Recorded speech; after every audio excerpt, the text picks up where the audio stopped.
ప్రాంగణంలో కట్టే విధంగా, ప్రజలకు పనికి వచ్చే విధంగా, అక్కడ పర్యాటక ప్రాంతంగా ఆ ప్రాంతం అభివృద్ధి చెందే విధంగా, మన ప్రపంచ దేశాల్లో హైదరాబాద్ నగరం ఖ్యాతి పెంచే విధంగా ఈ ప్రాజెక్టు తయారవుతుంది. దానికి అయ్యే ఖర్చు తిప్పి కొడితే 4,500 6,000 కోట్లు అవుతుంది. అక్కడ వరకు 21 కిలోమీటర్లు, 21 కిలోమీటర్లు 4,500 6,000 కోట్లు అయిందంటే మరొక 55 కిలోమీటర్లే కదా మొత్తం కలిపది.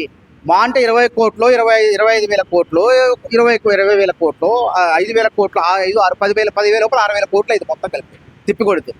అది ఎక్కడ కూడా కాదు, ప్రజల భవిష్యత్ తరాలకు ప్రకృతిని తర్వాత కాలుష్యాన్ని నివారించి భవిష్యత్ తరాల మనుగడ కోసమే మూసీ పునరుజ్జీవనం జరుగుతుంది తప్ప వేరే ఉద్దేశం కాదు. ప్రతిపక్షాల ఆరోపణలు వాస్తవంగా దానికి అయ్యే ఖర్చు 70 కోట్లు.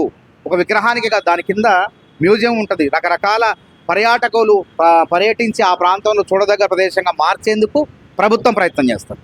ఓకే అన్న, ఇంకోటి ఏంటంటే ఖమ్మంలో ఇన్సిడెంట్ జరిగింది కదా, మన భూదాన్ భూములు అని చెప్పేసి మరి తిరిగి వాళ్ళకి ఇల్లు ఇవ్వడం జరిగింది.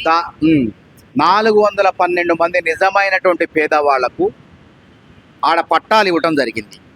అక్కడ ఉన్నటువంటి 311 మందికి అస్సలు భూమి లేని నిరుపేదలకు 311 మందికి న్యాయం చేసింది. అదేవిధంగా ఊర్లలో స్థలం ఉండి జాగా ఉన్న వాళ్ళకి ఊర్లలో డబుల్ బెడ్రూమ్ ఇళ్ళు మంజూరు చేసింది. ఆ విధంగా ప్రభుత్వం ఆ ఖరీదైనటువంటి భూమిని దొంగల పాల నుంచి పాలు కాకుండా కాపాడం చేసింది.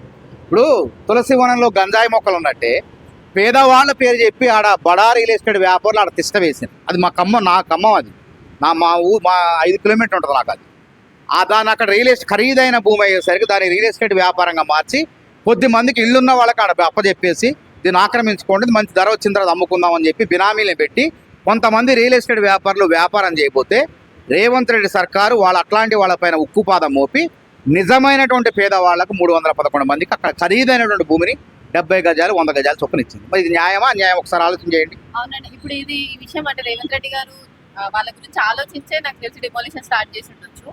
బట్ ప్రతిపక్షం కానీ మనకు కవితక్క గారు కానీ మేము ధర్నా చేసి మేము ప్రశ్నించడానికి మాకు భయపడి రేవంత్ రెడ్డి ఇల్లు ఇచ్చారు. అక్కడ వాళ్ళు 10 ఏళ్ళు అధికారంలో ఉన్నారు, ఎందుకు అప్పుడు లేదా? అప్పుడు కరెంట్ ఎందుకు లేదు, రోడ్లు ఎందుకు లేదు? కేసీఆర్ ప్రభుత్వం కూడా అక్కడ బుల్డోజర్లు అన్ని పంపి కూల్చాలని పంపింది. కానీ అక్కడ పువ్వాడ జై లాంటి బీఆర్ఎస్ నాయకత్వం కూడా దీంట్లో ఉన్నది. దొంగల్లో కొంతమంది ఉన్నారు అక్కడ ఆ వ్యాపారుల్లో, కాబట్టి వాళ్ళు బయటకు రాలేదు ఇక్కడ.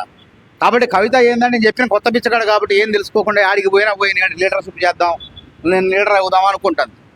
కానీ ఆడ రేవంత్ రెడ్డి సర్కారే కావాలని చెప్పేసి అక్కడ ఉన్న దొంగల్ని పంపేయడం కోసం అందరినీ కూడా ఖాళీ చేయించి చక్కగా కొలతలు వేసి ఎవరి జాగా వాళ్ళకి అంటే కొలతలు వేసి 100 గజాలు 70 గజాలు చొప్పున పేదవాళ్ళకి పంచింది. మంచి న్యాయం జరిగింది, అందరే సంతోషపడుతున్నారు. అక్కడ వీళ్ళు చేసింది ఏముంది? అక్కడ పోయి ధర్నా చేస్తే ఇస్తారా? ఎందుకు చేయలేదు మరి అప్పుడు టీఆర్ఎస్ హయాంలో? మీరు ఎందుకు ఇవ్వలేకపోయారు? బీఆర్ఎస్ ప్రభుత్వం ఎందుకు ఇవ్వలేకపోయారు? కాబట్టి కాంగ్రెస్ ప్రభుత్వాలు గుర్తుపెట్టుకోండి, ఇవాళ 20 లక్షల ఎకరాలు తెలంగాణలో పంచినాం. ఇందిరాగాంధీ హయాంలో దామోదరం సంజయ్ గారు ముఖ్యమంత్రిగా ఉన్నప్పుడు హైదరాబాద్ చుట్టుపక్కల 6 లక్షల ఎకరాలు పంచిండు ఆయన ఇందిరాగాంధీ ఆదేశాల మీద. తర్వాత కేసీఆర్ ప్రభుత్వం ఏమైనా పంచిందా? దళితులకు 3 ఎకరాలు ఎంతమందికి ఇచ్చిన వాళ్ళు? కాబట్టి 20 లక్షల ఇందిరమ్మ ఇళ్ళు కట్టినాం మేము గతంలో. ఇప్పుడు మళ్ళీ 20 లక్షల ఇందిరమ్మ ఇళ్ళు కట్టడానికి పేదవాడికి 5 లక్షల రూపాయలు ఆర్థిక సాయం చేస్తున్నాం. ఇప్పుడు 1,12,000 ఇళ్ళు పూర్తి అయిపోయింది 2 సంవత్సరాల్లో. 3 ఏళ్లలో మరొక 20 లక్షల ఇళ్ళు పూర్తి చేయాలని ప్రయత్నం చేస్తాను. ఇల్లు కట్టుకోవడానికి సాయం చేస్తాను. మీరు ఆయన చేసిండ్రా?